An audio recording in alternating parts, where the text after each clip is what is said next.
Well,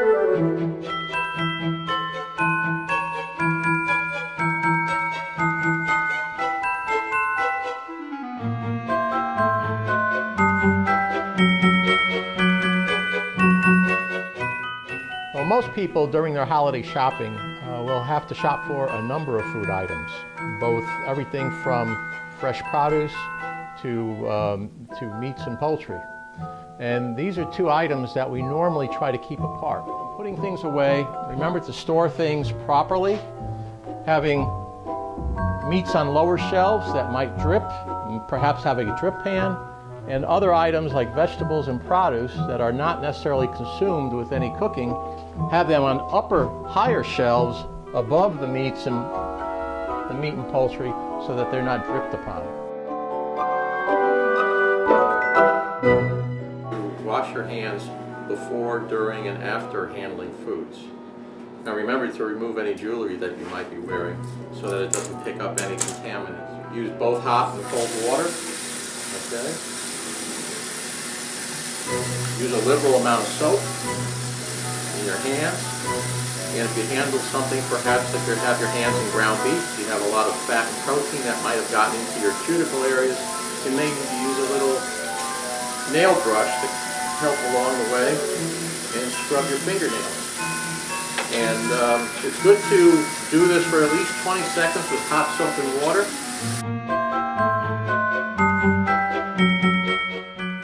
Remember, when you're multitasking during the meal preparation and you have multiple items, please do not mix raw meat products with fresh fruits and vegetables.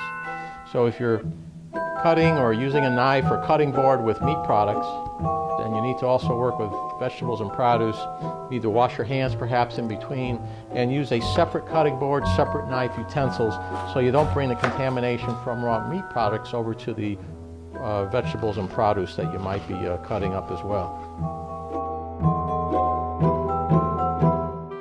One of the things that you can do to minimize bacterial contamination, even on fresh fruits and vegetables, is use a decontaminating wash or sanitizing rinse.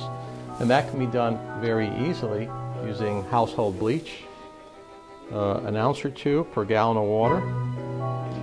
Like that. That'll produce a sanitary chlorine solution that is not caustic to your hands, but safe enough that you can use and wash fresh fruits and vegetables. An alternative to a chlorine rinse might be to use a sanitary vegetable rinse that you might find in the supermarkets. To spray the product, to rub it into the product liberally and give it a rinse for a few seconds, and then these products can be again safely set aside for consumption.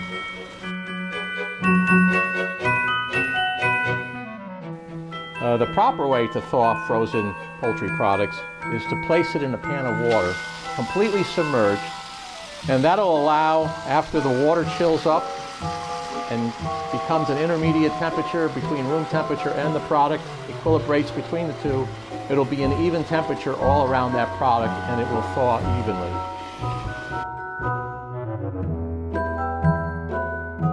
Main conditions for cooking is that the foods are cooked to a proper temperature. And when we're talking about meats and poultry, we're hoping to get to at least 165 degrees or higher. And how do you determine that? And you can only do that best by using a thermometer that can penetrate the interior of the product. As the guests are arriving, you might still be preparing your meal. So it's best to keep them out of the kitchen. For one, that you might not be distracted from the tasks at hand. And two, some of them might have the flu during the flu season and transfer that to the foods that you're preparing. If you have large quantities of leftovers, instead of saving them in a large container, you might want to break them down into several smaller, shallow containers that can refrigerate and chill quickly. If you have a considerable number of these, you might want to consider freezing some of them for later use.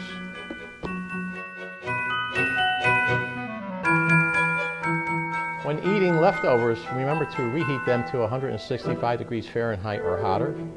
And sauces or gravies should be brought to a rolling boil for at least a minute.